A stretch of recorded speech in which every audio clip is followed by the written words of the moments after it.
Hello everyone, and welcome back to Monica's Worm Corner. On today's episode, we're going to be talking about quantitative PCR, which is also known as qPCR. So with qPCR, you're quantifying nucleic acid sequences in a sample of interest. And so with qPCR, it relies on the coupling of amplified DNA from PCR and fluorescent signals. And so to conduct a qPCR experiment, what you'll need is cDNA synthesized from RNA, and you'll also need fluorescent markers, and these markers can include DNA binding dyes such as cybergreen or sequence-specific fluorescent probes. And so qPCR data is plotted as cycle number versus fluorescence.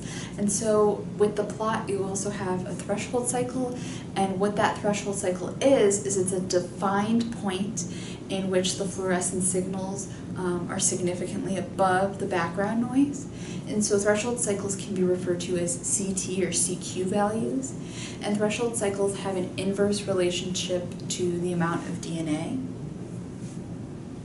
And so on the board, I have an amplification plot that shows that concept.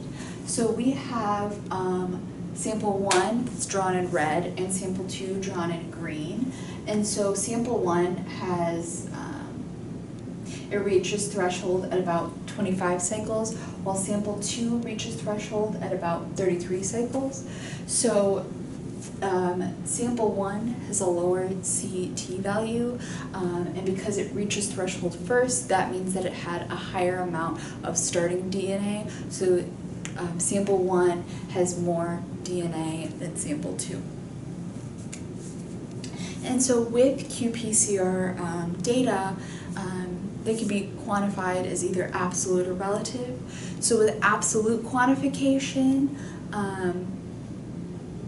a standard curve is derived from samples of known DNA concentrations. And so your DNA concentrations from your experimental sample is calculated by comparing the CT value to the standard curve.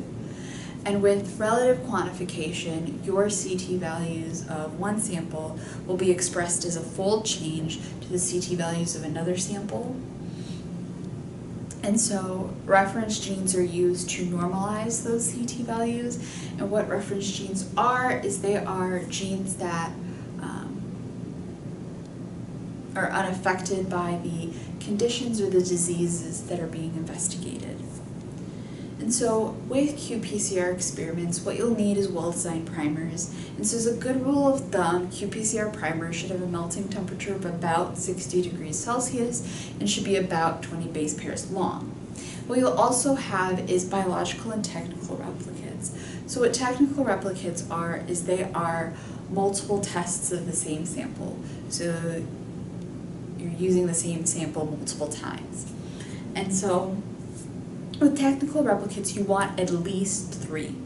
And so the reason why you want multiple technical replicates is because the more technical replicates that you have, the easier it is to identify outliers, and then you can exclude that outlier from your data.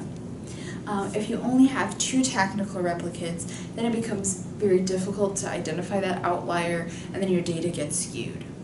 And so with biological replicates, what you're doing is you're performing the same test or the same conditions on different samples of the same material, cell, or tissue. And so with qPCR, it's a very powerful and valuable tool, and it's used by biologists to quantify gene expression, and it's also used by medical researchers or clinicians to diagnose infectious diseases. So that was a short overview on qPCR. I hope you enjoyed, and thanks for watching.